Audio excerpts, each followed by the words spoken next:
This week's episode of the Wildcard Podcast is brought to you by Secret Messages. Secret Messages, like this one, that shares intimate secrets about the Wildcard Podcast. If you can decode it, you will understand. Request. Adamant. Chickens. Frightening. Accidental. Arm. Condemned. Scissors. Vacuous. Pleasant. Double slippery. Cactus. Promise. Smile. Gabby. Woebegone. Overconfident. Literate. Energetic. That was just gibberish. Secret message. Did you just say a bunch of random words? Maybe. That's stupid.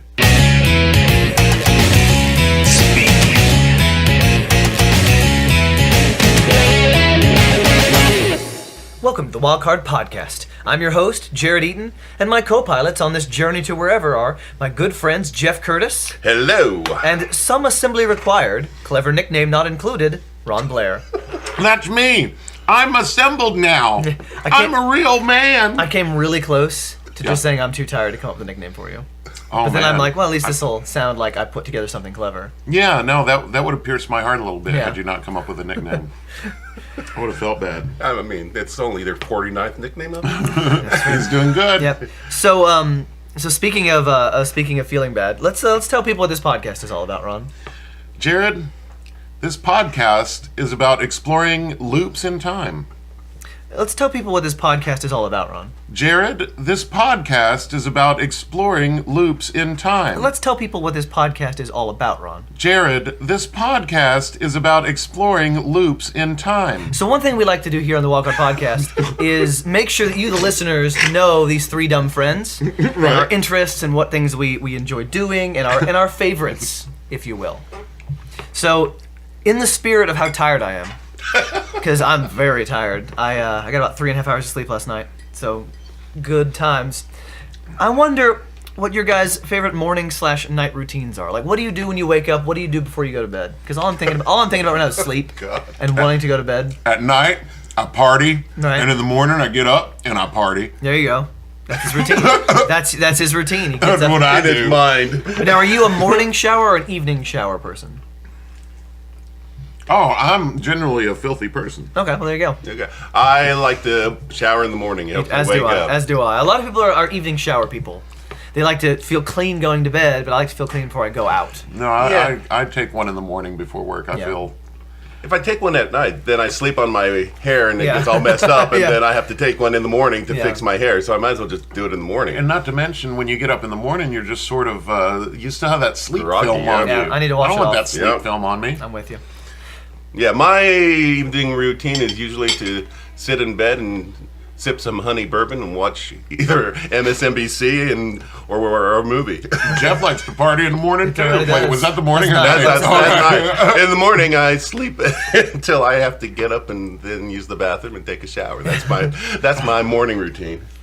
On a Saturday morning, I just wake up, have a couple of smokes, and then play video games for a while. Sounds awesome. Yeah, well, That's my ritual. Grab whatever there is to eat. Sometimes run down to the food mart near the house for delicious croissants, which we are partaking in They this are morning, delicious. except for Jared.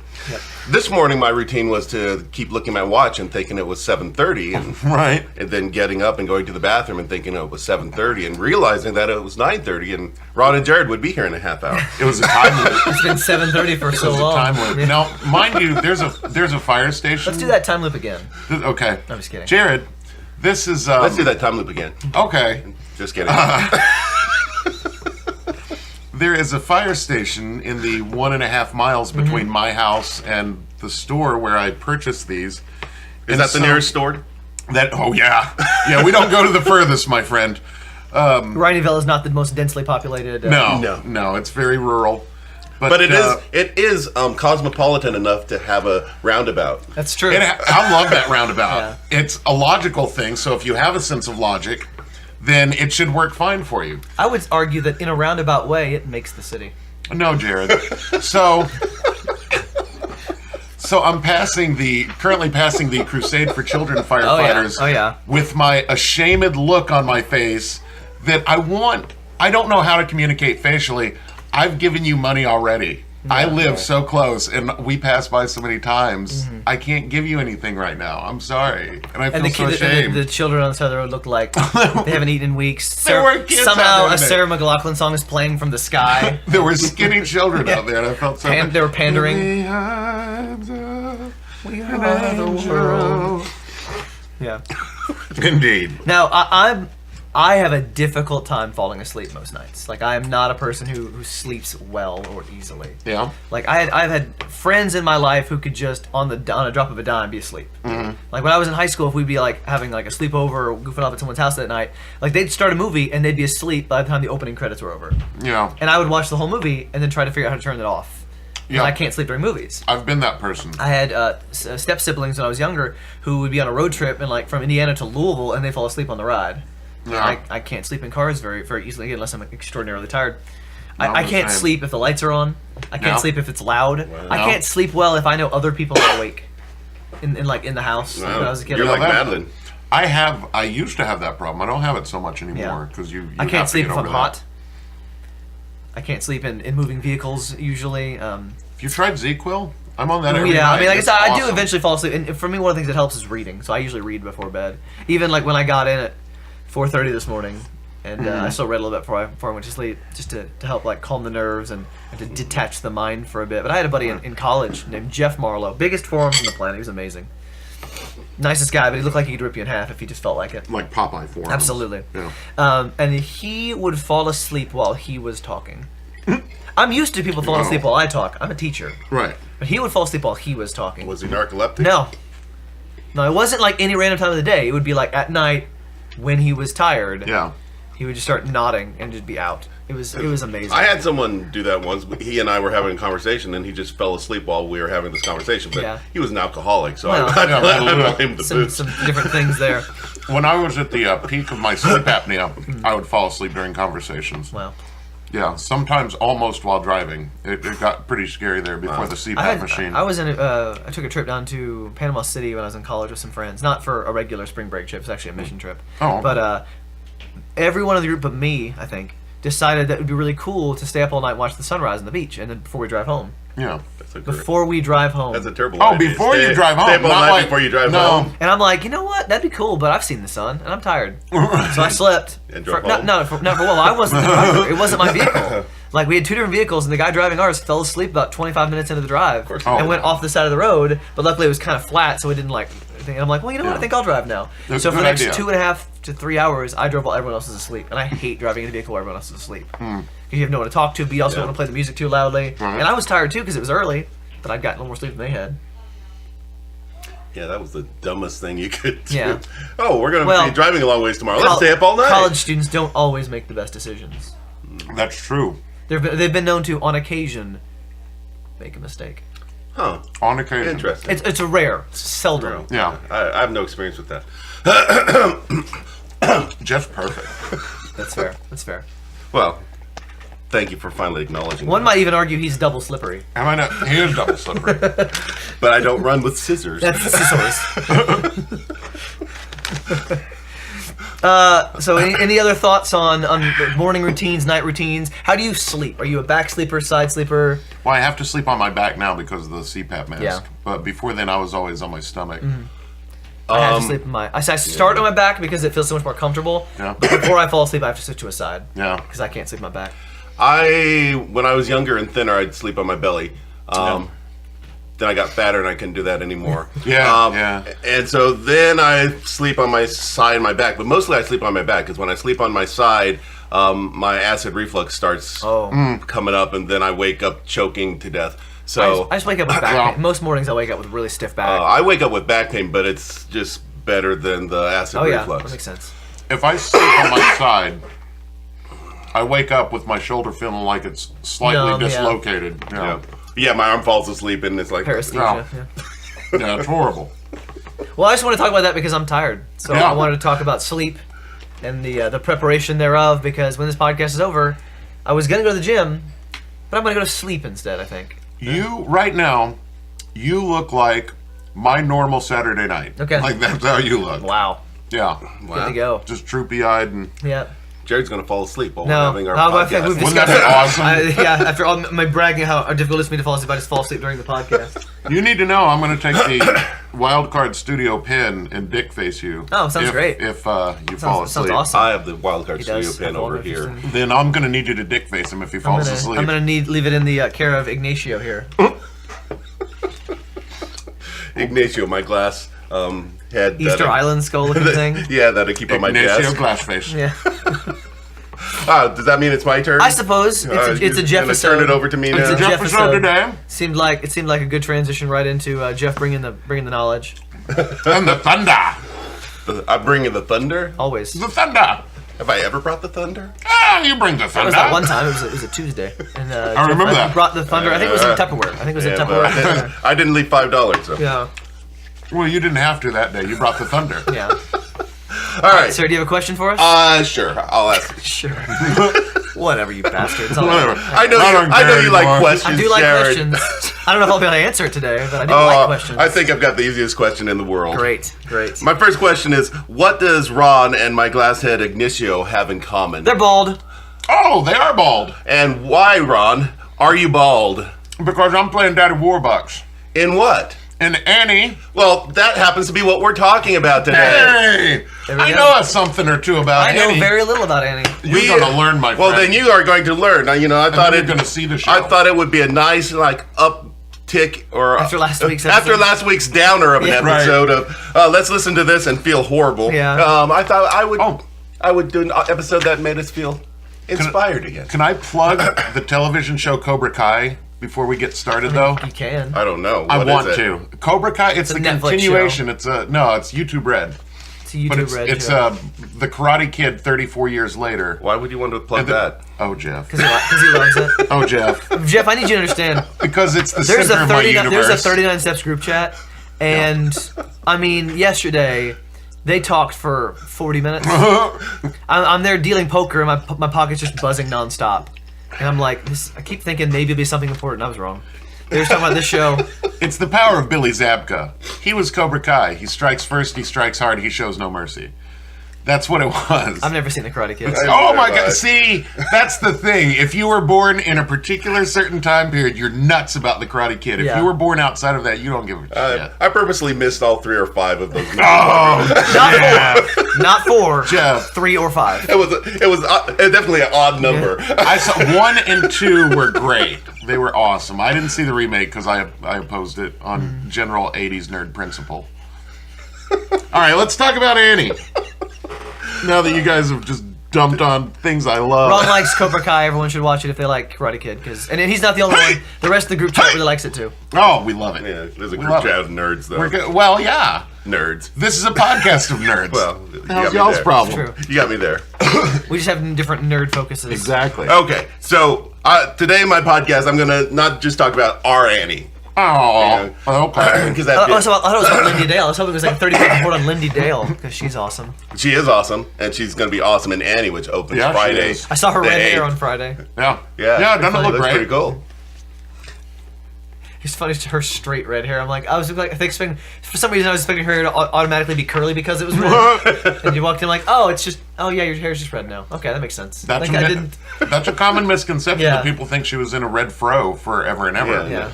But she doesn't get it until a Near certain the end. moment. Yeah, there's a certain moment where she's revealed finally in the iconic curly hair and the iconic Right. Annie dress. Up until that moment, she's not in it. I think they expect the comic book or the film. And in the comic strips happened after all this. This is like a prequel to the comics, is it not? Oh no, we're going to talk about this We're whole gonna thing. talk about- In the comics, Annie doesn't even have eyes. She just has these white circles. Yeah, I used to make the joke. People were like, "Are you going to shave your head?" And I said, "Yeah, I'm going to take out my retinas too. It'll be great." This Little Orphan. Yeah, so I'm going to talk about the cartoon, then I'm going to talk about the play, and if we still have time, I'm going to talk about the movie. Great. Or one of them. Great. Yeah, one of the 3. All right. So, in 1924, Joseph Medal Patterson, who owned the Chicago Tribune, was looking to publish comic strips that would lend themselves to a nationwide syndication, and maybe be turned into film or radio adaptations. No. So, after rejecting many of Harold Gray's cartoons, On I would get all of Harold Gray's All of cartoons. them. I don't like On that August son of a bitch. 5th, 1924, I've had enough of that guy. Patterson published Little Orphan Annie in the New York Daily News, a Tribune-owned tabloid. The response was positive, and Little Orphan Annie began appearing as a Sunday strip in the Tribune on November 2nd and as a daily strip on November 10th. It was soon offered for syndication and picked up by the Toronto Star and the Atlanta Constitution. Okay. Good job. So, job, Little Gray. Orphan Annie took its name from the 1885 poem Little Orphan Annie by James Whitcomb. That is one of my favorite poems of all time. Riley. The goblins Riley. the goblins will get you if you You don't watch out. Wow. My grandparents read me that one too. Yeah. Wow. It'd be also easier for our listeners to understand if you interjected when your mouth wasn't full and being chewed at the same time. That's not going to Yeah, happen so for this next hour. there won't be a moment in the podcast when that's I've been true, sitting though. here with a buffet of breakfast foods in front of You me. mean a buffet? I don't think so. No, I didn't stutter, Jeff. The thing is, boofuses say buffet. Right. Okay. I'm an old school boofus. Oh, well, anyway. All right. I'm not even going to complain about that because that's true. Don't let us get you off track, Jeff. Don't let us do Not it. this podcast. Not in this podcast. Don't let us do it. Gray's comic strip was conservative and topical, according to the editors of The Great Depression in America, a cultural encyclopedia. I had heard about that. That sounds like a fun read. And it No, represents... I did. I heard that it was kind of right wing and Real page capitalist. turner. And Yeah. it, quote, represents the personal vision of Gray and Riley's homespun philosophy of hard work, respect for elders, and a cheerful outlook on life. And the goblins will get you if you don't watch out. I don't think those ever made it into the comic strip. I don't There's no think they did goblins either, in your but play? but Well, the I'm not play, most of the comic strip doesn't make it I'm into the not. play. There's no goblins That's in true. Annie. I mean, I love you guys, but I'm not coming to see Annie if there aren't goblins. we'll get a goblin. You're in coming. there. All right. We'll get a, you're coming, You told me to pal. be a goblin, so I'll be there. I look like a goblin That's at the fair. moment. So. Okay. A Fortune popularity poll in 1937 indicated that Little Orphan Annie ranked number 1, beating out Popeye. I love It Popeye. beat Poppy as well. It beat It beat Poppy. Poppy and Popeye. It beat Popeye, Dick Tracy, Bringing Up Father, The Gumps, Blondie, Moon Mullins, Joe Palooka, Little Abner, and Tilly the Toiler. How could you defeat those guys? I mean, the real How question could you beat is, Tilly the Toiler? Jeff, there's no way. why isn't this an entire podcast about the Gumps? I don't. I know you love Forrest. I didn't know you Right, love the right. rest of the He's Gumps. good. too. Forrest Gump. I don't like any of the. All of the Gumps could go, you know where. But we're not. Don't sidetrack me on the Gumps. I'm sorry. Oh gosh. The Anyway. gumps are distracting. Yeah, they So, are. I've always said that. It followed the adventures of Annie, her dog Sandy, and her benefactor, Oliver Daddy Warbucks. That's me. Daddy. Also known as Ron Blair. I like it Yes, when you sir. call me Big Pop. Put your hands in the Secondary characters included Punjab, I love Punjabi. Cuts Punjab. people's heads off. the Asp, What? It does. and Mr. M. Wow, Mr. M. That sounds really sneaky. Suspicious. No, those are good guys. It was filled with political commentary that targeted, among other things, organized labor, the New Deal, and a communism. little kid in a comic strip all about these things. Well, when the music... Well, I don't want to jump in. Yeah, stay out of it. Cut it out, Ron. Yeah. In 1952, Gray said that Annie's origin lay in a chance meeting he had with a ragamuffin while he was wandering the streets of Chicago looking for cartooning ideas. I talked to this little kid and liked her right away, Gray said. She had common sense, knew how to take care of herself. She had to. Her name was Annie. At the time, some 40 strips were using boys as the main characters. Only 3 were using girls. I chose Annie for mine and made her an orphan so she'd have no family, no tangling alliances, but freedom to go where she pleased. So, Okay, so what this did- street urchin Yeah. that he's profiting off of, What happened to that kid? he's like, I'm going to use you to make money. See ya. Yep, I saw her. I talked to her. I went along my merry way. She Good probably- luck, kid. She probably died of typhus. I gave her a pocket knife and a dime. No, he gave her nothing. He gave her nothing. Her ox Had a died conversation. fording the He river. gave her Right. a conversation and immortality in his He comic blessed strip. her with the conversation. That's right. What a guy. Yeah. Okay. Old Gray. Oh, Gray. I've Old read Gray. about Gray. I'm not Oh, we're going to learn a lot more a about big Gray. old fan of Gray. The story of Little Orphan Annie begins with Annie in an orphanage where she is routinely abused by the cold and sarcastic matron Miss Asthma. Miss Asthma. Asthma's the real villain. Asthma is the real villain. Look out, kids. Asthma's the real villain. Asthma will get you if you don't watch that. Miss Asthma is eventually replaced by Miss Treat. What? Who sounds much nicer. Whose name is a play on the word mistreat. Oh, mistreat. clever. Not miss, here's a treat. Yeah. Mistreat. Mistreat. Yeah. Like the next one is misabuse. Yeah. The next one is, I can't think of anything. Misnomer. Misnomer. Miscellaneous. Because that's not a real name. Right. Of course not. Okay. Misnomer. So one day, the wealthy but mean-spirited Mrs. Warbucks What? Bitch. takes Annie into her home on a trial basis. Wait, what? Oh, okay. Like, She puts her on trial. Chill trial. On a trial basis. for being She poor. grabs street children and arrests Puts them on trial. You're too dirty. Off with your head. You, Cosette, come with me. So she makes it clear that she does not like Annie In the flow. and tries to send her back to the orphanage. But one of her society friends catches her in the act, and immediately, to her own disgust, she changes her mind. Keeping up To appearances. her own disgust. Keeping up appearances. She was Right. disgusted with herself, but to keep up appearances, she... Oh, with herself she was disgusted, not with Annie. Yeah. So this Okay. is what this kind of reminds me of, Elephant Man.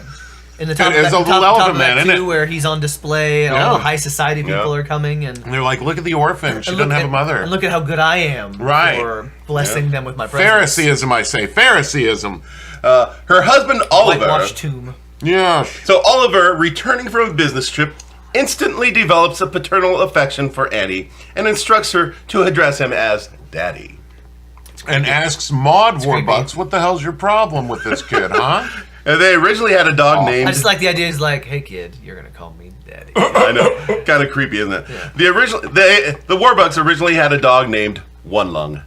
Why- Lung? What One Lung. I wonder It was in World War II, wasn't it? what was the origin No. of that Yeah. name, I wonder? I got nothing. This began in 1925. Oh, man. Well, it was right after World War I. He could have lost a lung and then limped on to the Warbucks' house. He's got a lung shot off. And Right. The servants of the Warbucks house, the servants, they liked Annie and they hated Mrs. Warbucks. everyone Yeah, does. well, she's a bitch. Yep. Well, she was the daughter of a nouveau rich plumber's assistant. Nouveau? Nouveau rich. French for new. All right. It's new riche. Yeah, new rich. Nouveau riche. I don't like this, though, because Warbucks' whole thing was I worked hard, I was poor, I made it on my own. What the hell is They this? also married a bitch. So, she... I am sleepy drunk. I can tell. One of the things she does in the early comic strips is she often finds excuses to send Annie back to the orphanage. What? Why? What? Like regularly? Regularly. Yeah. It's a thing. It's a running gag. Maud, where's Annie? Because orphanages are such laughing matters. I've been away for 3 hours. Where's Annie? So She went home. She went home, dear. So what? Warbucks thinks of Annie as his daughter. Mrs. Warbucks is often mortified when company comes. She feels that Oliver and Annie are ruining her socially. Okay, This kind of well, reminds me of this component of Finding Neverland, the musical. Yeah. With the wife of Jay and Barry and the kids that are hanging Oh, out with them. yeah, It's yeah. inspiration. It's a good musical. Yeah, it is. it's a good movie. It's I a hope good we do. one. That's one I'd like to do one day here. So the comic strip developed a series I'm of in. formulas in order to facilitate a wide range of stories. In the early strips, Daddy Warbucks is often called away on business and through a variety of contrivances. Well, sure. And the new helper, Miss Adventure. Oh, good one. Annie is cast out of the Warbucks mansion, usually by Mrs. Warbucks. Why? Annie then wanders the countryside, having adventures as she meets and helps people in their daily struggles. Her dad's Mario, isn't it? Yeah, He's a probably. wealthy, well-to-do plumber. Leave Annie alone. Many of the early stories dealt with political corruption, criminal gangs, and corrupt institutions. And mean housewives. What would conservatives know about that? Annie would confront these, ultimately encountering the villain and With her fisticuffs. and Yes, damn right. who she would vanquish, or who would be vanquished by the returning Daddy Warbucks, who would swoop in and save her, so obviously. Deus Ex Machina. Right, exactly. Daddy Ex Machina. Daddy Ex Machina. Annie and Daddy Warbucks would then be reunited, at which point, after several weeks, the formula would play out again. Together at last. I must go away, but certainly this Together time my wife won't forever. send me back to the This orphanage. time, when I go away on a business trip, my wife will not mistreat you and send you away. She wouldn't dare do it again. So originally, each comic strip that was published represented a single day in the life of the characters. So every day is an adventure. Yeah. Every day, each strip, however far in the story it went, was just one day. Oh, okay, I How gotcha. dark was each comic strip in terms of like the lighting? Because I know the sun didn't come out till tomorrow, so I feel like so he had every to do day it by night. it would be perennially twilight. Yeah. Well, but that's a play contrivance. It's not a comic strip contrivance. Sorry, So that's all I got. I got the best I got today. they dropped this one strip being a per day by the end of the 1920s. So that only went on for 4 or 5 years. Yeah, but doing that kind of Just those imagine parameters for a few years. 4 or 5 years of constantly sending a child to an orphanage. Right. Well, no, this was the 1 day per Okay. strip thing. The orphanage thing went on longer than that. Anyway, so Sandy, the dog Sandy, entered the story in January 1925 as a puppy.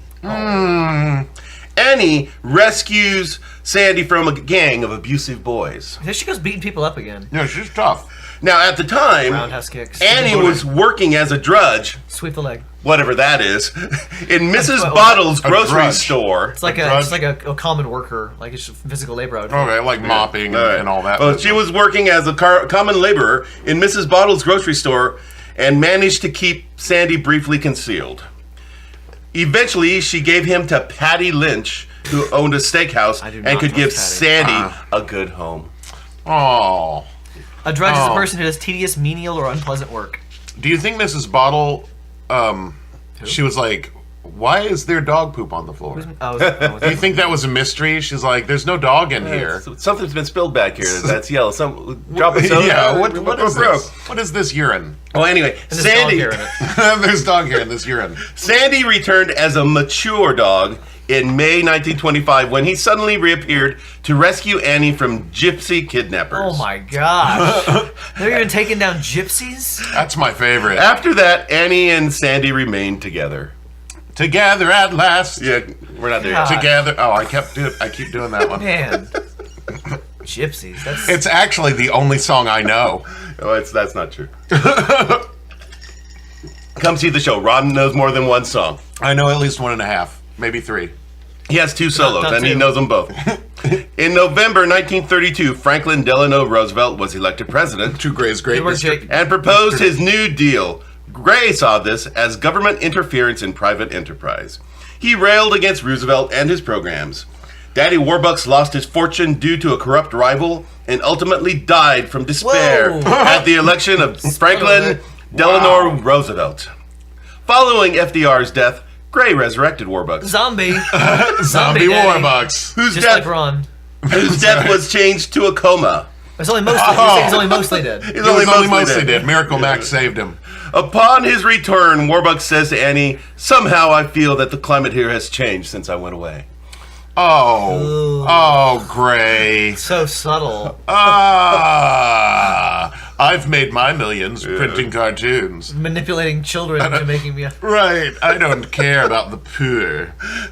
Oh, wow. Well, anyway, the contemporary events taking place in Europe were reflected in the strips during the 1940s that and was the World War run where II. Annie was fighting in trenches. I guarantee you there was some anti-propaganda at Yeah. some point. Everybody had World War II propaganda at that Annie's point. working drudge work, so can you. That's right. So Go to your cute. local factory. By this time, Annie had enlarged its world with the addition of characters such as Asp and Punjab. They weren't in the early comics. They didn't, Punjab wasn't in the early ones? They didn't enter till World War II. No. Do you ever feel Are they so Indian? grateful Are they that both Indian? I don't know. Punjab is. Punjab is. Do you ever feel really grateful that Punjab is not in the musical? I would have to cut Punjab. You'd have He's to. such a racist character. It would be racist to try to I can't cast- believe they put him back in the movie because he's such a racist Well, it character. was Jeffrey Holder, though, and he just came hot off the Sprite commercials, I think. And Live and Let Die. That's that guy. Anyway, we'll get to the movie in a little bit. Oh, really? Yeah. Oh, okay. He played, the wrong name. It's- I'll get it a little bit. It's the voodoo guy. I take can't me some remember. time. Anyway, Asp and Punjab were bodyguards and servants to Annie and Warbucks. Punjab, specifically, a gigantic sword-wielding Indian with a turban, was introduced in 1935 and became one of its iconic characters. Up until his introduction, Annie's adventures were somewhat realistic, if you can believe that every few weeks she gets Kidnapped by kidnapped by gypsies. gypsies. Punjab believed in Kali Ra. After Punjab was introduced, the comic strips became more supernatural and cosmic. Well, and was, fantastic This and was things like that. what year are we at roughly? 1935. Oh, we're in 35. Punjab was introduced in that's kind of ahead of 1935. its time there. So that's when things start getting more. Baron Samedi was the character he played in Limited. Ah, Baron Samedi. I corrected you this time. Whatever. His name is based off of a local deity down in that area, Baron Samedi, who is the voodoo god. One of the best James Bond villains. I agree. Anyway, So was Yaphet Kotto in that. Gray, who was an extremely good Bond villain, was especially critical. Right, it was. I mean, actually, if you watch Tomorrow Never Dies, the villain is like a media mogul. Oh, yeah. Richard Price played him, yeah. Yeah, I've never seen Vincent that one. I've heard Price it's very was, good. Vincent Price no, did it's a very definitely good not job. very good, but it's entertaining. Well, It was a Brosnan, so there are a lot of them that None of them are were very not good. great, but they're Yeah. entertaining at least. Well, Gray was critical of the justice system, which he saw as not doing enough to deal with criminals. Thus, some of his storylines featured people taking the law into their own hands.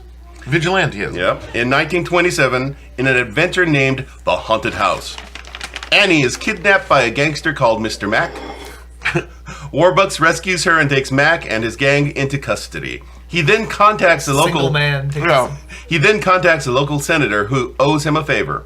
Warbucks persuades the politician to use his influence with the judge and make sure that the trial goes their way and that Mac and his men get their just desserts. I mean, why would he have to manipulate it? Was there no evidence? I don't know. Right. Like, couldn't he just be like, hey, Right. here's what happened? I know. Why does he have to pull any strings? My God. Sounds super sketchy. Gray, like, the fact that he went, this is normal. This is okay. This is the world I'd like to live in is bizarre to me. He'd be happy under Trump. Oh, he'd be so happy. Annie questions the use of such methods, but concludes, with all the crooks using pool and money to get off, I guess about the only way to get them punished is for honest police like Daddy to use pool and money and gunmen too and beat them at their own game. Well, Wow. Daddy's not, he's not the police. I know. And it takes tax money to make the police The run. cops are dirty. The only way to do it for vigilantes is to take it in their own hands. Yeah. That sounds like a great The idea. High West Justice. Right. Annie. Annie, damn ya. In later years, Warbucks became much more ruthless. After catching yet another gang of Annie kidnappers, he probably gets frustrated with all the kidnappers of Annie. I'm sure. I know I do. Yeah, I get sick of that shit.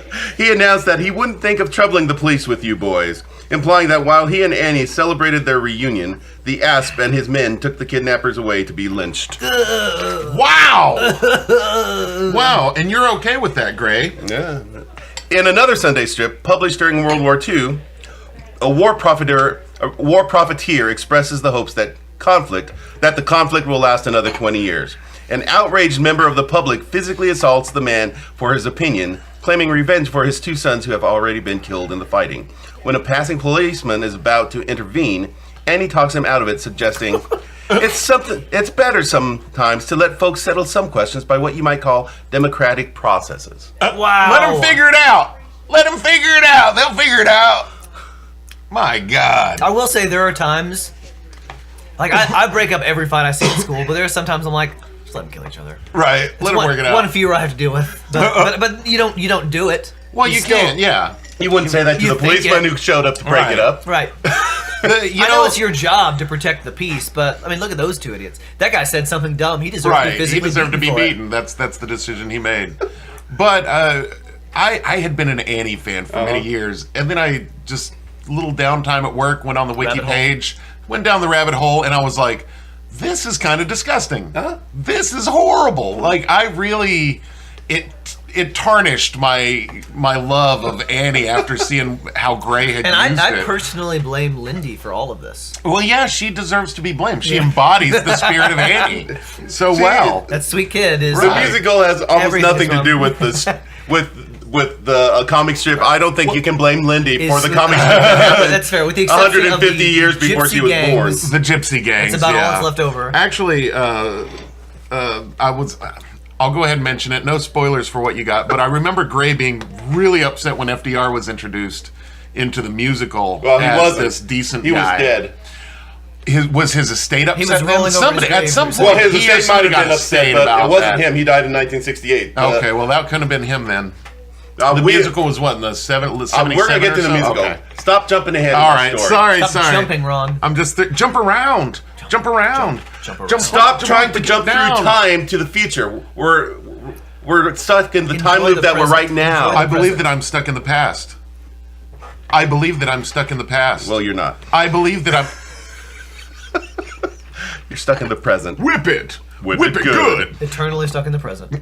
Eternally. During World War II, Gray applied for extra gas coupons, reasoning that he would need them to drive around the countryside and collect plot material for his comic strip. What could be more valuable? What's more valuable to the war effort than him driving around the country getting ideas for his comic strip? This is much like the recent televangelist. It's like, God needs need me an to have the extra $7.4 million plane so I can deliver the gospel around the country. On YouTube, there's a channel from John Oliver. Yeah. And his big topics, and one of them was televangelist, and it made me sick. I know. Oh, yeah. I love those as episodes. someone who They is still get away with it, as though. someone It's who's a horrifying. Christian. Yeah. It offends me so strongly.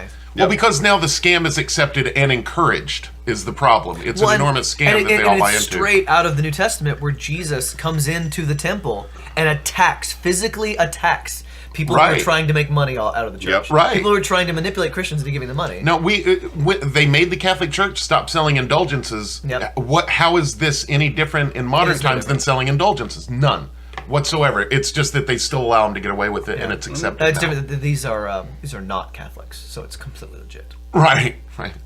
These are evangelicals. Right. Anyway, And douchebags. a post office, an office of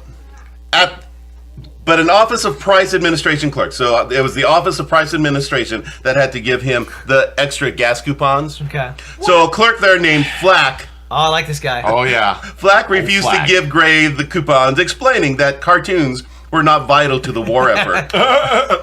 Gray requested a hearing, and the original decision was upheld. Because Flack.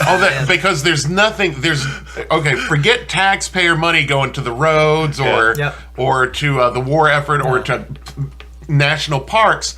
Let's use it so this millionaire can go to court to try to get gas coupons. So Gray was furious because they wouldn't give him his extra gas coupons. Well, boo, frickety hoo. So he vented it. He vented this out in his comic strip, directing venom at Flack. I would love to see how Of he did course. that. Was it Of in any course. way subtle, or was he just take 3 panels to insult this guy? Right. Well, right. That's what I'd expect. Flack threatened to sue Gray for libel, Sue him. and his neighbors defended him in local newspapers. After some of the newspapers canceled the strip, Oh, yeah. Gray, showing no remorse, discontinued the sequence. Well, it shows you this consumer activism is not a new thing. Yeah. You can't behave the way you want to and expect no repercussion. If you're an asshole, you'll get called out on it eventually. Yeah. Well, people are so confused about what free speech means. Oh, well, they don't understand. They're ignorant of what it means. We've gone over that in the show where, listen, idiots, it's not freedom from repercussion. Yeah. It's not just freedom- means the government's not going to throw freedom you in jail for what you say. Exactly. During World War II, Gray was criticized by a Southern newspaper for wow. including a black youngster among the white children in Annie's Junior Commandos, How dare you, Gray? Well, I'm kind of surprised too, to be honest. Yeah. which was a squad of kids who went around the neighborhood collecting items for the war effort. Now, this is Gray's response. Okay.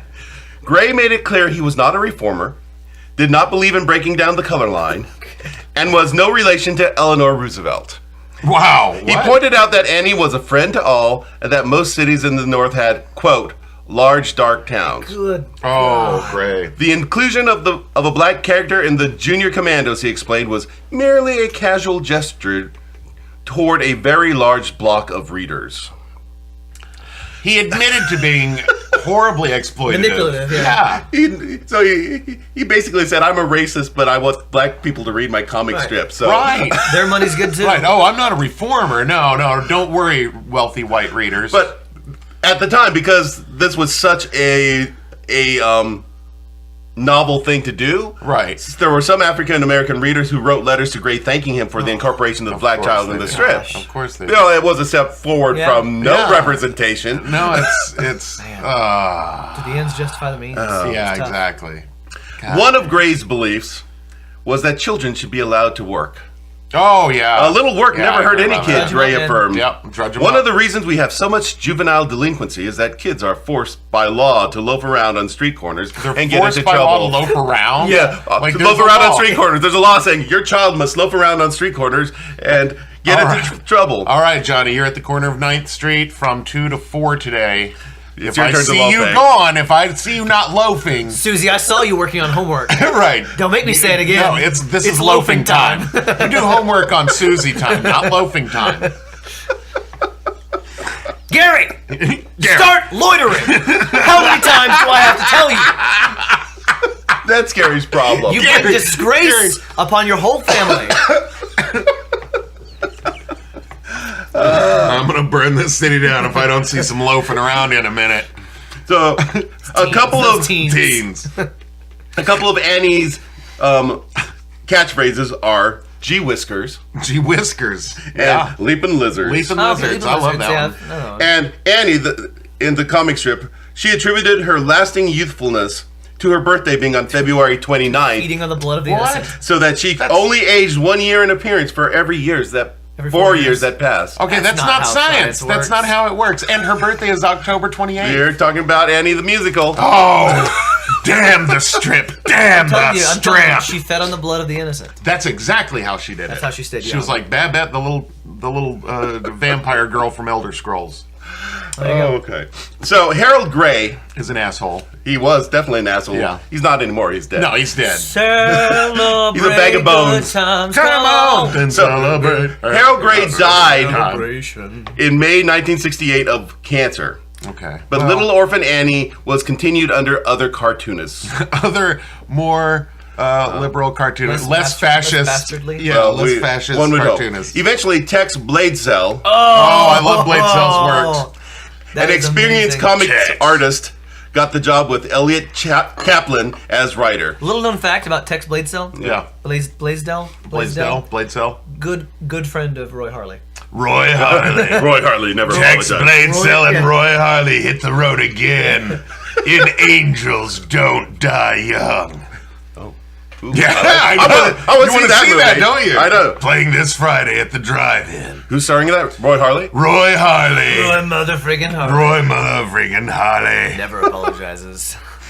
Yep. Oh man, I love Roy Harley. I got to put him in a show. I know. Yep.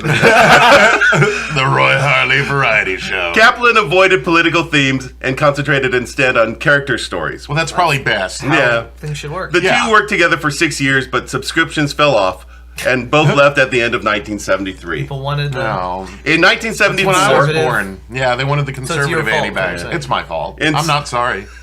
in 1974, the decision was made to reprint Glay's classic strips beginning with the year 1936. So all of them before 1936, they weren't reprinting.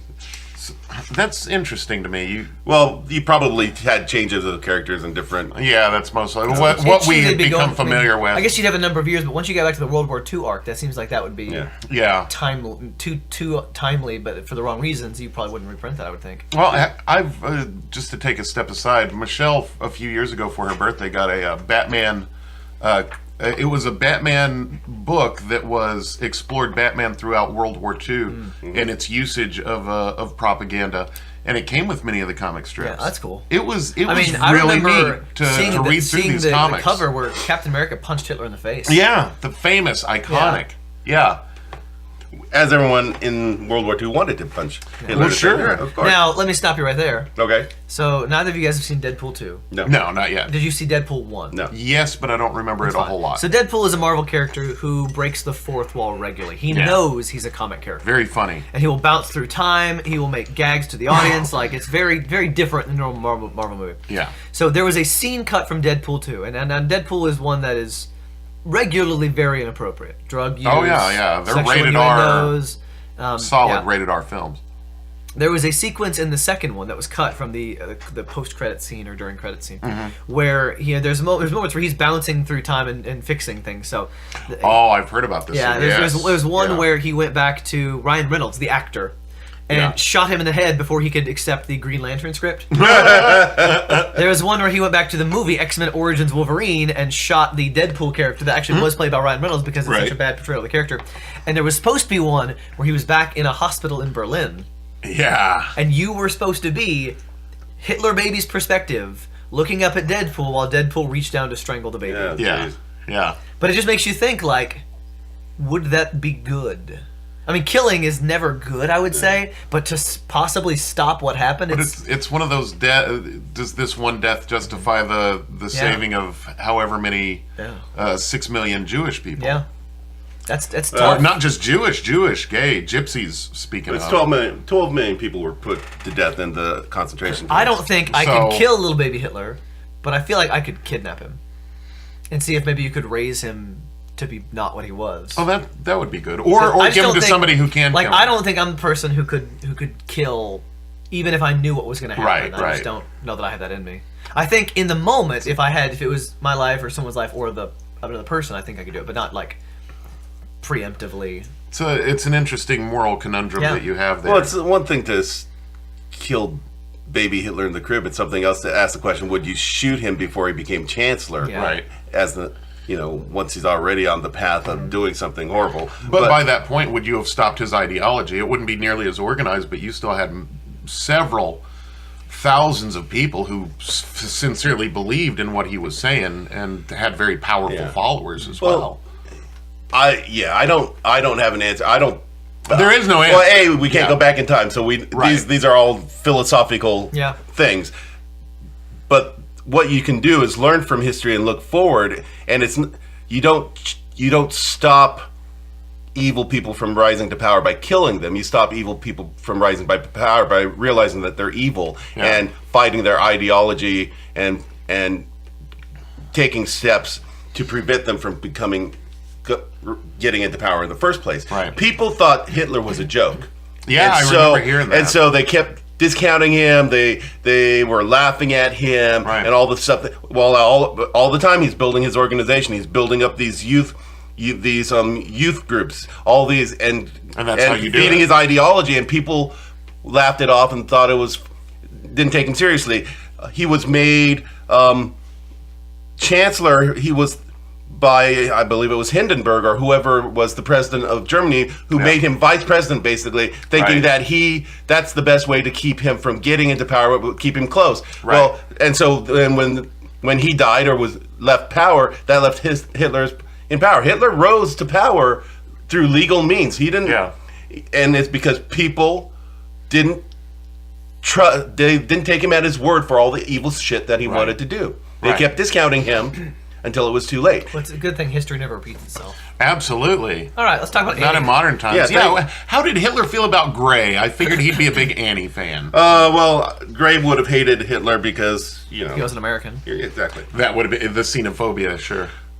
So, anyway, following, we'll get to the musical in a minute, but following the Broadway musical, The Hit, Annie, the comic strip, was resurrected in 1979. Then Little Orphan Annie was turned into Annie, and it was written and drawn by Leonard Starr, who also had created Mary Perkins on stage.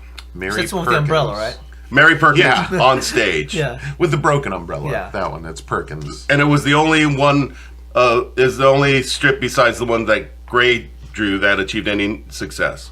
I'd never heard of that other strip. Well, a lot of things, he updated it. It was changed. Little Orphan Annie was now wearing jeans and stuff that you wouldn't expect from the comic strip. Right. The whole strip itself was canceled on June 13th, 2010. Still, that's Wow, a good long run run. for that. After thing. its syndication had dwindled to 20 papers. 30 years. Yeah, I had never read. So, as a kid, I read the comics all the time, but there was never. So an if you Annie think about comic. the inception of when it started, if you connect all these together, because it's basically the same strip, even though changes were made. It ran from 1925 to 2010. That's a hell of a run. Yeah, that is 85 years. That's a long run for a comic strip. Yeah. Yeah, that's a huge run. So the comic strip inspired a radio show in 1930. Right. Film adaptations by RKO in 1932 and Paramount in 1938. Yeah. And the Broadway musical Annie in 1977, which then itself was adapted into 3 different films. Yeah. Two good ones. Well, Have you seen all 3 of them? No. Okay. I don't need to. all right. So now we'll talk about what you're more familiar with, since it's the musical that we've been working on. Yeah. All right. So where we get away from Gray's. Right. I have a Crazy very important political question things. for you. Are you just going to throw that croissant away? No, I'm still eating it. I can't eat While he's You talking. can and eat. talk Let me at the talk same for a while. time. Let me talk. You don't Let know me what do you're this for but you. you don't know what you're talking about. I can read it. Yeah, but that doesn't stop him from doing episodes Right, every 3 weeks. Right. I don't know how to read. I'm just. Are you still hungry? No, but that's good ham. I'm going to eat it. Okay. Stop trying to steal my breakfast, Just man. making sure. Just making. Do you want a donut? It's feeling especially Maybe double later. super. Right Yeah, now, all right. it creates the same problem of trying to chew and speak at the same time. So the problem is you can't eat and do a report at the same time. Well, my problem is I'm civilized enough where I don't want people to have to listen to me trying to eat while I'm speaking at the same time. No, I think you're looking at it the wrong way. They don't get to listen to you eat and speak at the same Do time. they really want to listen to me eat and try to speak at the Let same us know. time? You'd be surprised. Let us know. Put it on Facebook. We'll find out. I think people are going to be in hashtag Jeff's camp again. No! Jeff's camp is getting full. In my camp, it's just me, and it sucks there. There's no warm running water. Come to Jeff's camp. I can't. I got my own camp to look after. Jeff's camp has croissants. I brought those croissants.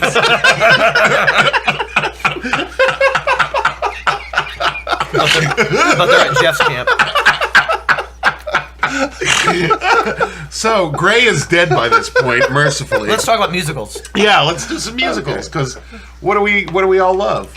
Musicals. All right. I was thinking ham. In I don't love ham.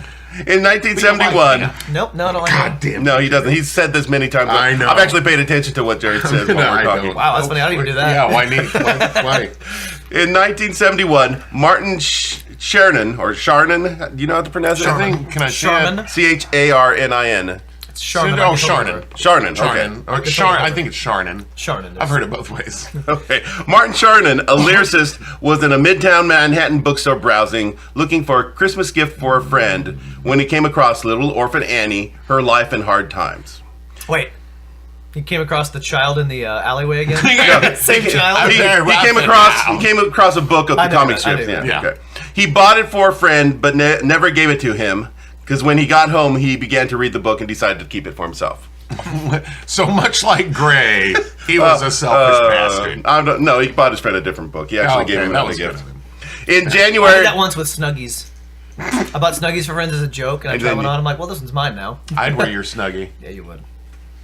I don't even want to know. In 1972, in January 1972, Charnin brought the comic strip first to the composer Charles Strauss, and then to the writer Thomas Meehan, with the idea of adapting it into a musical. I've seen both of those names before. I saw it on the book.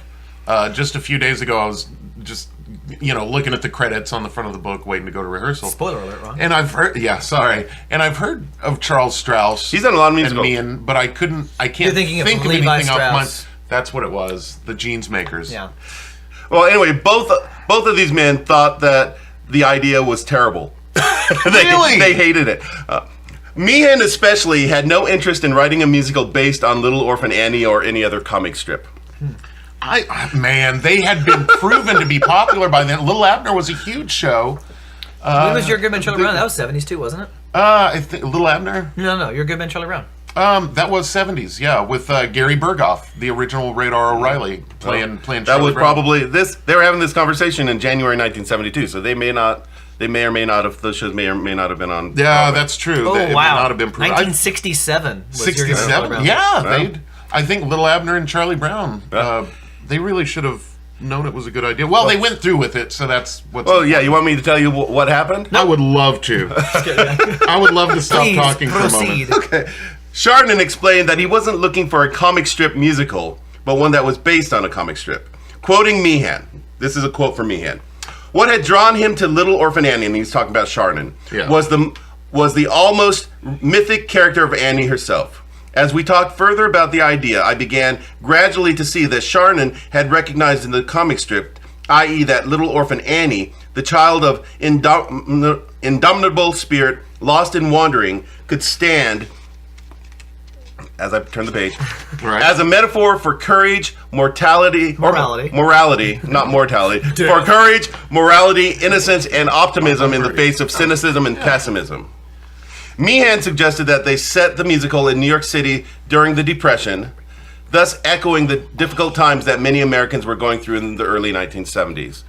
And Ron and Jared are looking at a phone instead of listening to me. I'm listening to you. It's Charles Strauss's filmography. Okay. Yeah. He had written Bye Bye Birdie, which you and I were both. Yeah, he wrote it. I wonder where that. And then he wrote so many awful musicals of his own. He made one out of Flowers for Algernon. Yeah, that one struck me. Wow. But he's the he one had that did Annie too, multiple sequels. was Charles just Webb, panned, Annie Warbucks. which was we'll get into that. awful. It's just funny that he We're was jumping so ahead. against the idea, and yet he milked it for all it was worth. Well, Sure, he was just like Gray in a way. Yeah.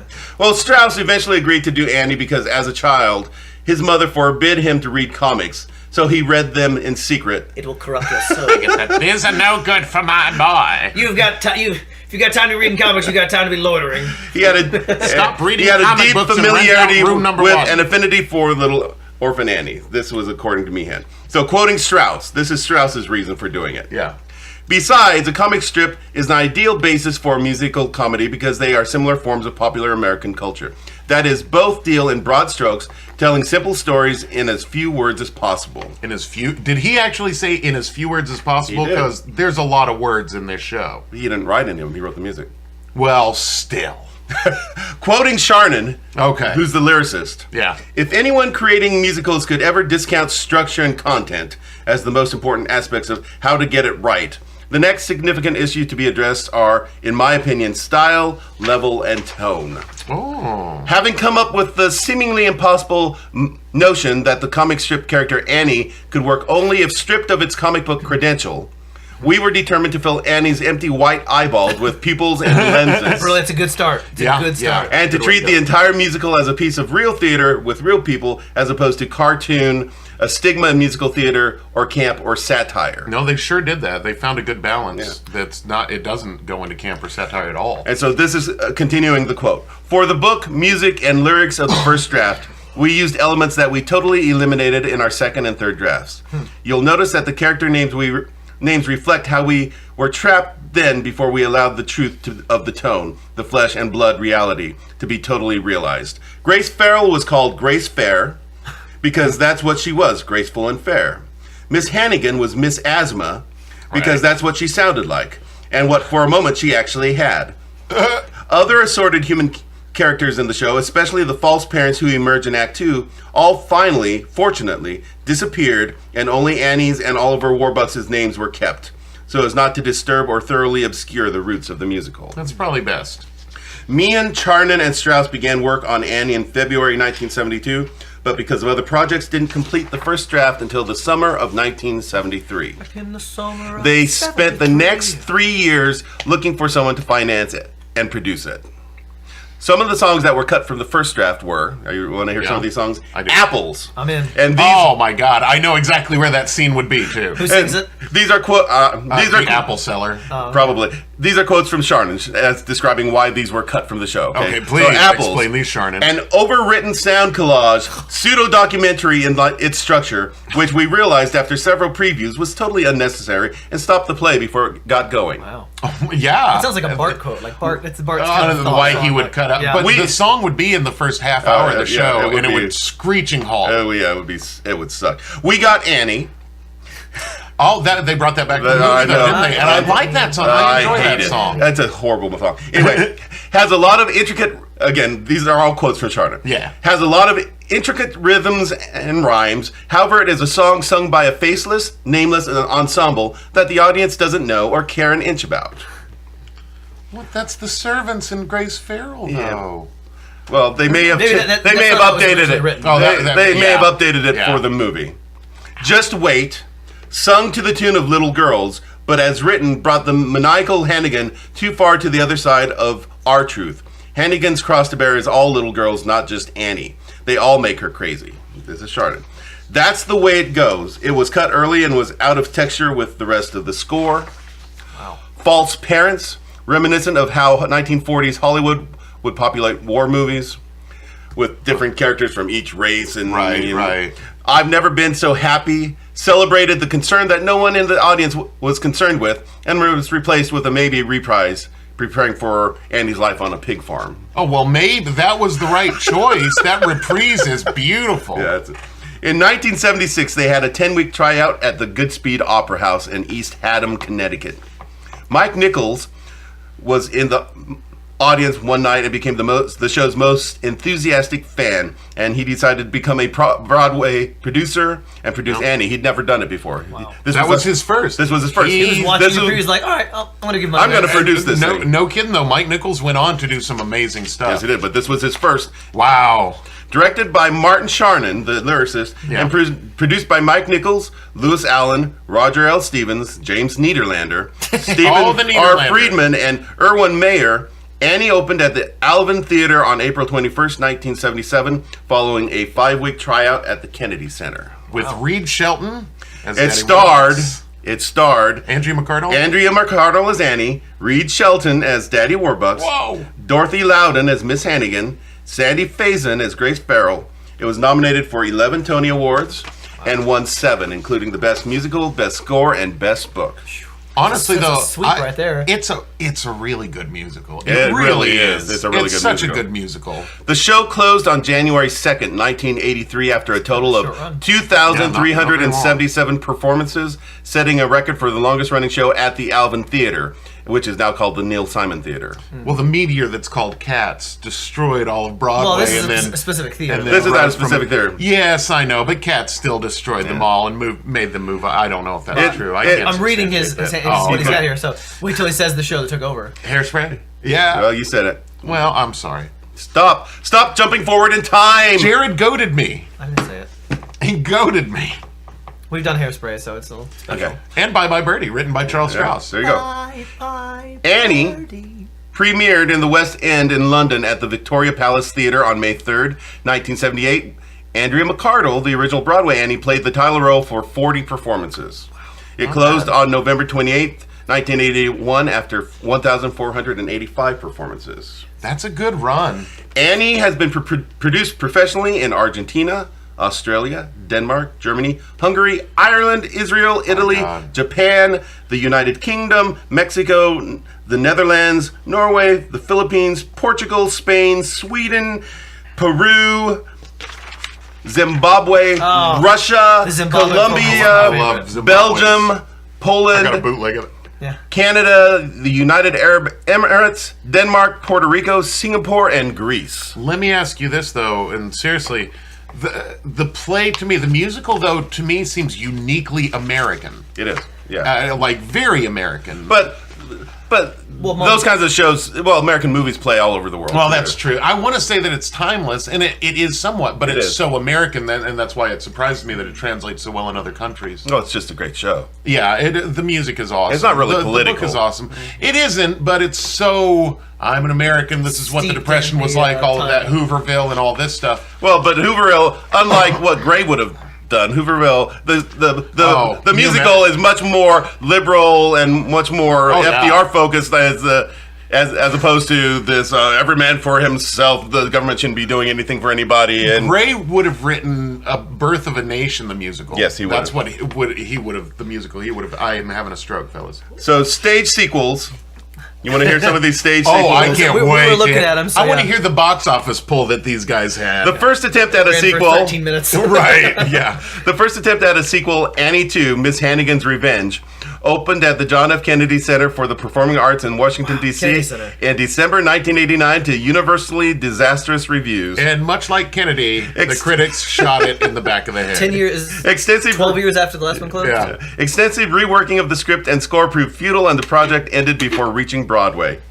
In 1993, a second attempt, with a similar plot and score titled Annie Warbucks, was developed in a workshop at the Goodspeed Opera House under the direction of Michael P. Price, where the original Annie enjoyed its world premiere in 1976. It subsequently opened off Broadway at the Variety Arts Theater, where it ran for 200 performances.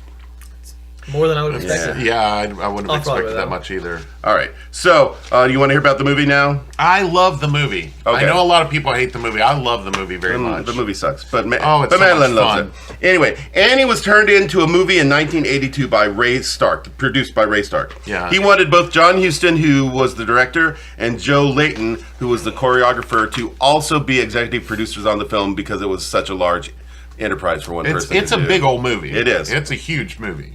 It was the first and only musical that John Huston ever directed in his 40-year directing career. Yeah, I'd buy that. Screenwriter Carol Sobieski said, Hiring John Huston is an outsider risk, and Ray is a major gambler. He loves this kind of high-risk situation.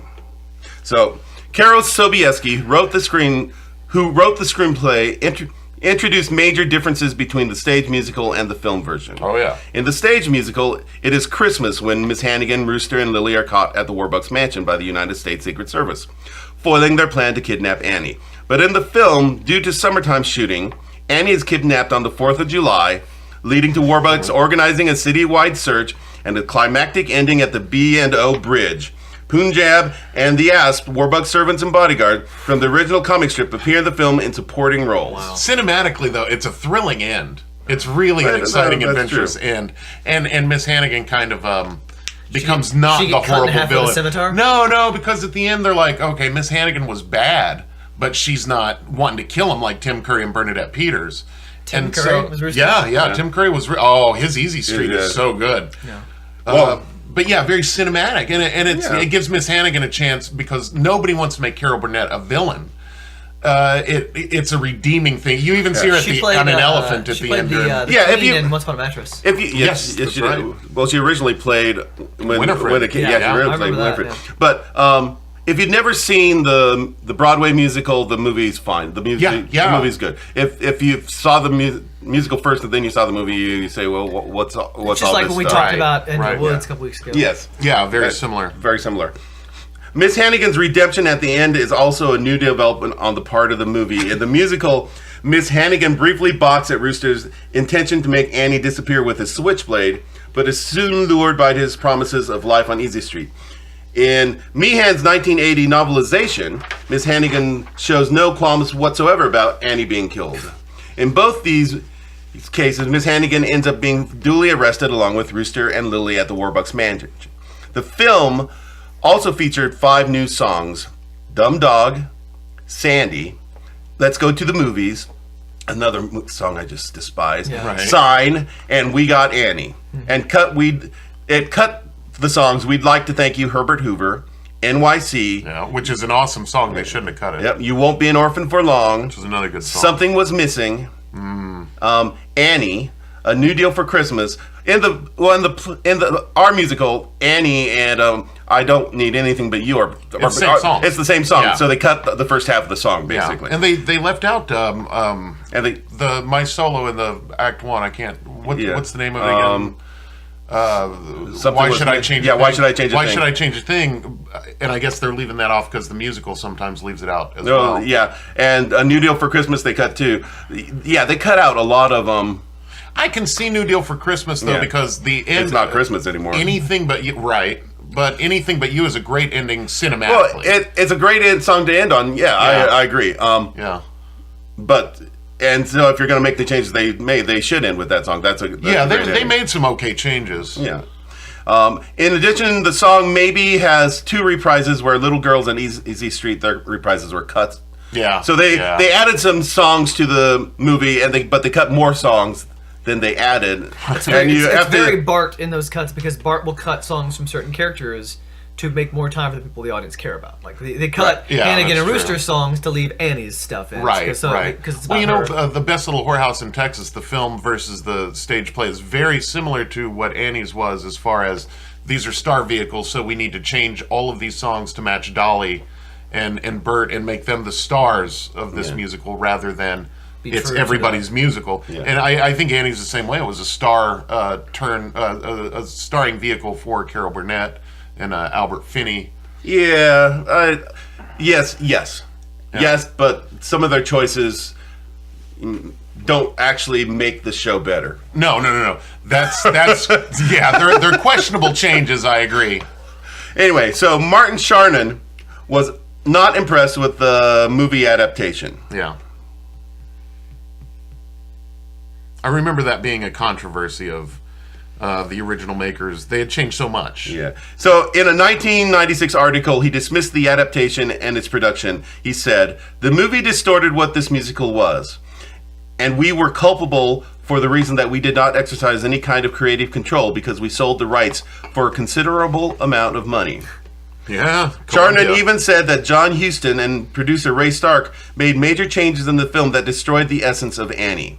Warbucks, played by Albert Finney, was an Englishman who screamed. Yeah. Hannigan, played by Carol Burnett, was a man-crazy drunk. And Annie was cued it up. Worse, the emotional relationship between Annie... And my page turned. Oh no, and Warbucks. Between Annie and Warbucks was distorted. They even downplayed the hit song Tomorrow because Stark thought it was corny. Well. Principal photography took place over the course of 6 weeks at Monmouth University in New Jersey, which has 2 mansions that were used in the film, one of which is the Shadow Lawn Mansion, now known as Woodrow Wilson Hall. The NX Bridge, an abandoned railroad bridge, was over the Passaic River in Newark, was used for location shooting in one of the climactic scenes. It's really cool looking, though. It is. Whether it belonged or not, it was really cool looking set piece to be filming on. No, I agree. Many of the streets sets were filmed at Warner Brothers Studio Burbank. Sure. Dale Hennessy overhauled the old Tenement Street backlot set at Warner Brothers, outfitting it with many old-style New York-style apartment facades. They added actual fire escapes and other treatments to make it look specific for the picture they were trying to create. It was very colorful. Yes. Originally, the intimate song Easy Street was going to be the biggest number in the film. For this purpose, a specially created outdoor street set was built, costing more than $1 million. Holy crap. It took 1 week to shoot the scene.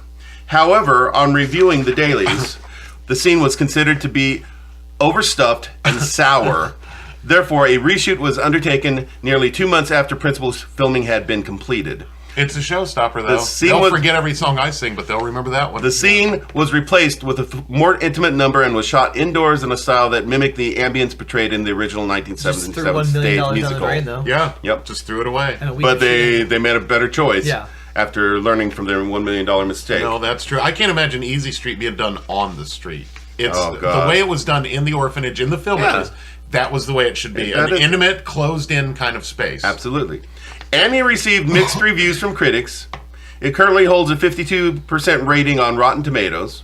I'd buy that. The site's critical consensus reads, John Huston proves an odd choice to direct, miring Annie in a sluggish, stage-bound mess of an adaptation, but the kids are cute and the songs are memorable. Yeah, I dug it. The film also has a score of 39 out of 100 on Metacritic. Yeah. Annie grossed $57 million in the United States, making it the 10th highest grossing film of 1982. When money was a lot different. Yeah. When you didn't spend $160 million to make a movie. You could still be a hit and not make over $100 million back then. You could make a movie for $3 million or less back then. Sure. Well, Halloween. What was that? Was made for $3 million, right? Mm-hmm. Something. Yes, it was. Take my word for it. Sounds good. Annie received Academy Award nominations for Best Art Direction, Set Direction, Best Music, Original Score, and its adaptation or Best Adaptation Score. Additionally, Carol Burnett and Eileen Quinn each received a Golden Globe Award nomination for Best Actress in a Motion Picture, Comedy Musical, and New Star of the Year in a Motion Picture. Quinn won the Young Artist Award. Best Young Motion Picture Actress, the movie was nominated for a Stinker's Bad Movie Award for Worst Picture. So before the Razzies. Yeah, just like the Razzies. She did it. Eileen Quinn did a good job, though. She was a good Annie. Yeah, she was. Yeah. She was. And Anne Reinking was a wonderful Grace. Yeah. I would have liked to have seen her doing the Broadway musical, Anne Reinking, but she's passed away now. Yeah, she would have done a better job in that than... I don't hate the movie. Yeah. When it came out, it came out like a year after I'd seen the Broadway or the musical in London. So, you know, I was fresh off of seeing this show that just blew me away, and then I saw this movie, which I wanted to love, which I thought, this is not what I I remember being disappointed that I didn't grow up with more Anne Reinking roles because I found her to be lively and poppy. She was Fosse. She was Fosse's girlfriend or wife or something like that. And yeah, she was very lively, and I thought she brought a good spark to Grace Farrell, and then never saw her again. Like you said, throughout my life. and Lion King put together. And Lion King. And Ryan King. Yeah. Well, Annie, the movie has been one of Madeline's favorite movies forever. Yeah, I saw it when I was like 8 or 9, and I never loved saw it. it when I was a kid. Oh, I loved it. I just grew up with it. I had no connection. By the time you were growing up, they had the Kathy Bates one with Victor Garber. No. Yeah. We'll get to that in a second. Okay. We're running out of time, so let me... All right, go ahead. So, comic book adaptations. Marvel Comics published a comic book adaptation of the film by writer Tom DeFalco and artists Win Mortimer and Vince Coletta in Marvel Super Special number 23 in the summer of 1982. The adaptation was also available as Annie Treasury Edition and as a limited series. As an Annie Treasury Edition. Bollywood. Oh. Yeah. The 1993 Hindi film King Uncle, starring Jackie Shroff, Shah Rukh Khan, and N. Anu Agarwal. You did real good, buddy. Almost And there. Nagma is loosely based on the film. Killed it. King Daddy. What's it called? King Uncle. King Uncle. King Uncle. Can we change my name to King Uncle? No. She's like, look, kids, this is King Uncle. King Uncle. Annie, A Royal Adventure in 1990 came out in 1995. It was a sequel made for television and aired on ABC on November 18th, 1995. It starred Ashley Johnson, Joan Collins, George Hearn, and Ian McDermott. Aside from a reprise of Tomorrow, there are no songs in it. No cast members from the 1982 film. Rooster, Lily, Grace Farrell were all cut from the sequel. I get cutting Rooster and Lily, but I feel like Grace is kind of a mistake. Yeah. I never knew that existed, the royal thing. And that's a good cast, too. Yeah, well, feel free to watch the movie and let us know. No, thank you. In the film Warbucks, Annie, an eccentric scientist and one of the orphans, travels to England. An eccentric scientist just joins the group. Right. Where Warbucks is to be knighted by the king. Why is he being knighted?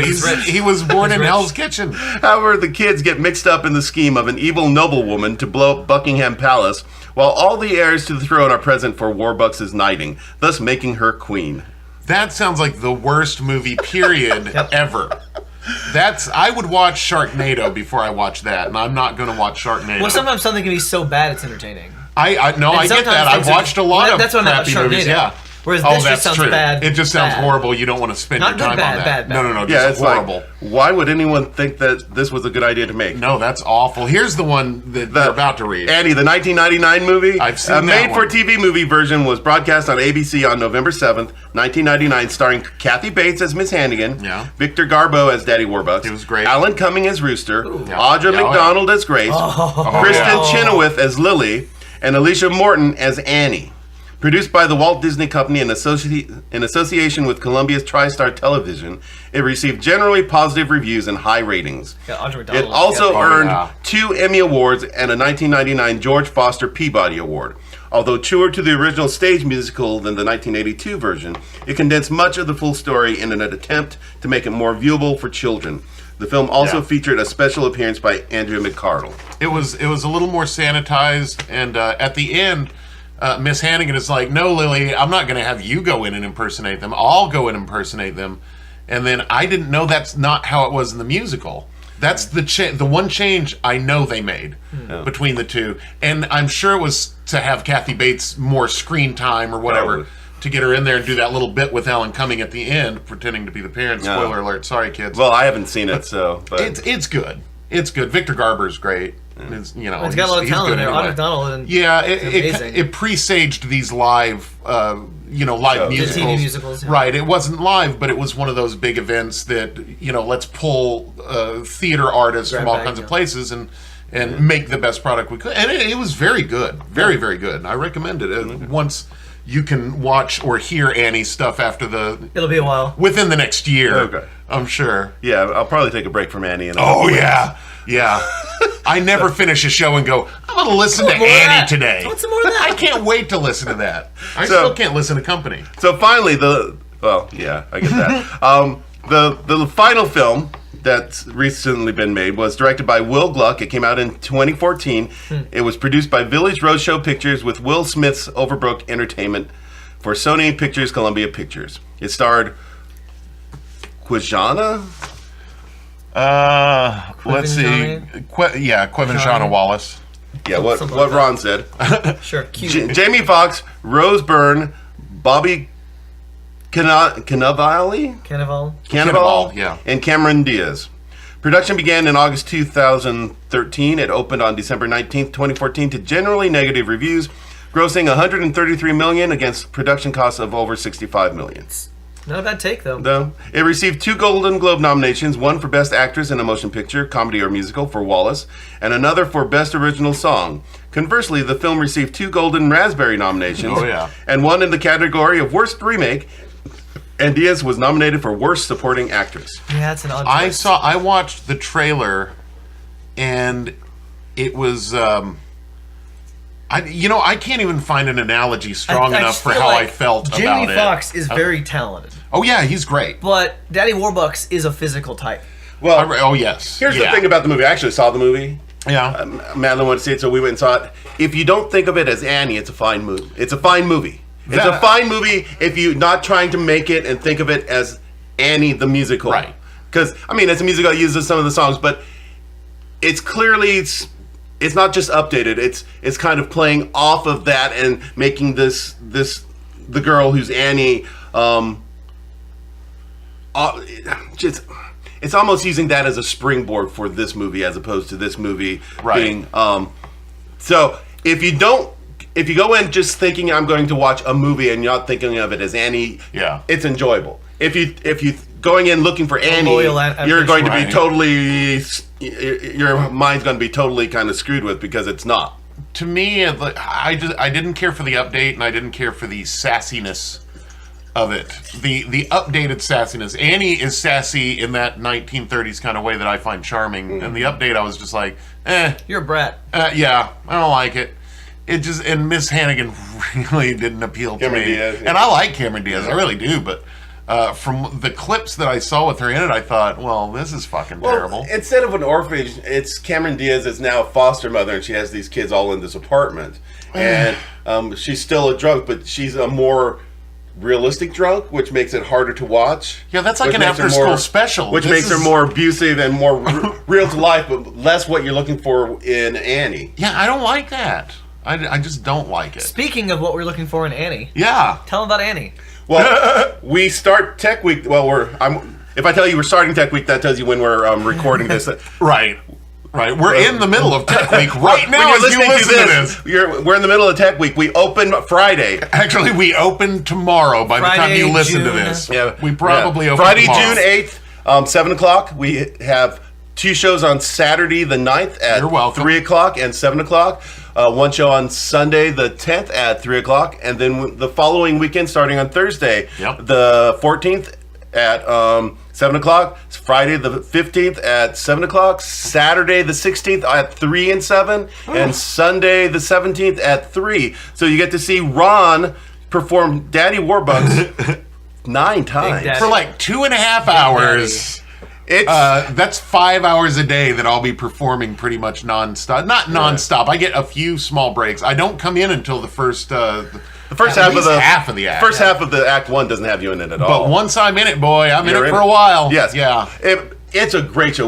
I've got a great cast. I've got Ron Blair, who's shaved his head to be Daddy Warbucks, and he does a fantastic job. Thank you. I'm okay. He has I'm all right. He has 2 solos that blow you away. Thank you. We have Lindy Dale, who is Annie, who does is an amazing job. Freaking amazing. She's great to work with. We have a great cast of orphans. We have Moira Taylor is playing our Grace Farrell. Grace Farrell. I've been calling Moira Taylor my Wonder Twin since we were in Macbeth together because she and I have this, I don't know, it's that unspoken thing where as another actor, you understand that person, and she and I can read each other really well on stage, and that lends to a bouncing off of one another.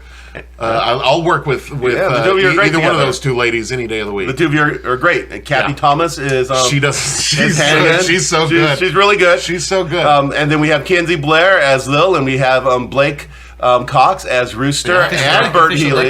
Some of the official deckheads in the show. Yeah, we have a ton of deckheads in the show. It's a deckhead heavy show. It is. Yeah, our FDR is Jake Richardson. Wendy's in the show as well as being our prop manager. We have a lot of listeners in there, and my daughter, who just every time she's on stage, it just shows. She'll be better than me one day. She's already good. better than you. Yeah, she's really good. And then Donovan's in it, who gave us our giant cards. Yeah. Donovan's a listener, and he does a great job on the show. And we have a couple dogs. Make sure you don't miss this. We had a dog die, Jared. Bad dog Cindy? We had a dog die on That's us. Yes, we did. It wasn't in rehearsal? It wasn't No. in rehearsal. Okay. It's but after this rehearsal. poor girl. It's Emily Kohler's cousin. She's just the sweetest girl. Yeah. And she had been bringing this shaky, tiny little dog. I thought it was scared, but apparently dying. there was something more going on. Kidney issues. But yeah, the dog. We got word last Thursday or somewhere on It was there. there Wednesday night. Thursday morning, I found out it had died. The dog had passed away. We had to find a replacement dog. But Andy Free came through Yes, for he us. did. We love Andy 'cause Free. He's a Andy's good the friend. man. Yeah. And so now we have a dachshund in the show. Perfect. Twice as big as the one that. Oh, yeah. the dog that. If you don't have a thing about dachshunds being twice as big as another dog. Right, because they're so tiny. I normally it don't might actually like be 3 dachshunds, but times this as one's big as okay. Diva was. Yeah. He was smaller than most Diva puppies. was a little teacup, whatever. It was a tiny little thing. It could have been eaten by Make my sure- cat. And oh yeah, easily. Make sure you guys do not miss the show. It is going to be one to see, one you'll be talking about for a long I time. guarantee but it. I am very tired. So Yeah, I'm going let's to go let home and this go to man sleep. get And some on that rest. note, until next time, stay wild. Stay wild. And by the edge.